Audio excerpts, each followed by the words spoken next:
Scan now. Meet Sovi, your new AI study buddy. Business cycles get tested a lot, and this one is quick. If output stops falling and starts rising, we identify exactly where the economy is. The business cycle has expansion, peak, contraction, and trough. So first, anchor the vocabulary. A trough is the lowest point, right after a decline ends and recovery begins.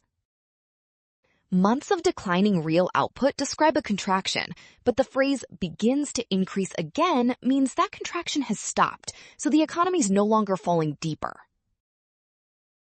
That turning point from falling output to rising output is the trough, which means the economy is exiting it, so option B is definitely true.